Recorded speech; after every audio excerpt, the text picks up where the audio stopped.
When I joined our company, we were an insular company in an insular industry in an insular town. And I was pulled aside and told in no uncertain terms to stop associating with any known or suspected environmentalists. My environmental viewpoint was something that I really held very deeply from high school through college. And I really struggled with, did I really want to join an industrial company?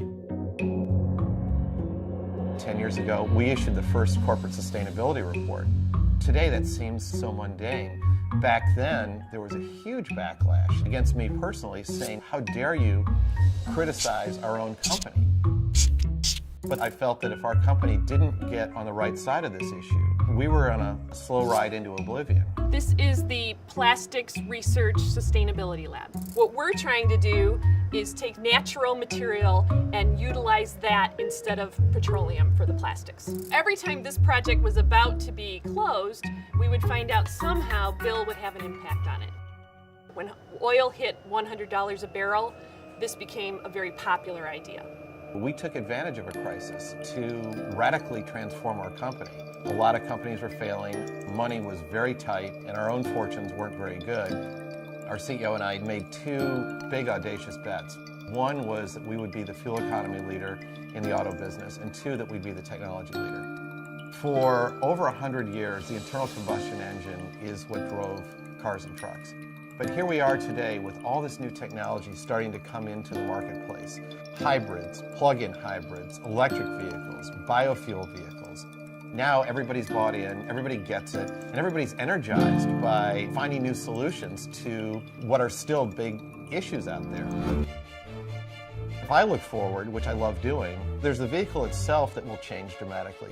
But then there's this whole notion of the vehicle's place in society that will change too. How are we going to move people in 50 cities around the globe with 10 million people or more? If we do nothing, the potential exists to have true global gridlock. Everything has to be tied together into a single network. This isn't science fiction. This is stuff that can be done. Fully autonomous vehicles, semi-autonomous features, fractional models, zip car models. But then there's the whole way we make the cars too. Stuff that you never in your wildest dreams would think about becoming a car are now components of our car. This is an armrest made of 20% US retired currency. We're using biodegradable materials, recycled materials. I really believe it's in his blood because Henry Ford wanted to do the same type of thing. He actually went and built a whole car out of soybeans to prove his point. I think we're at a very interesting inflection point in the whole history of industry.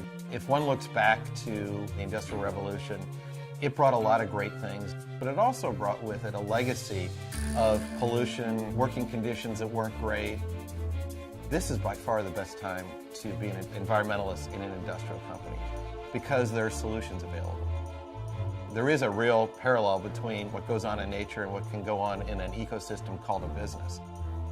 If you pull one lever, it has lots of consequences down the line. And you have to be helping affect positive change, creating a future that is going to make people's lives better.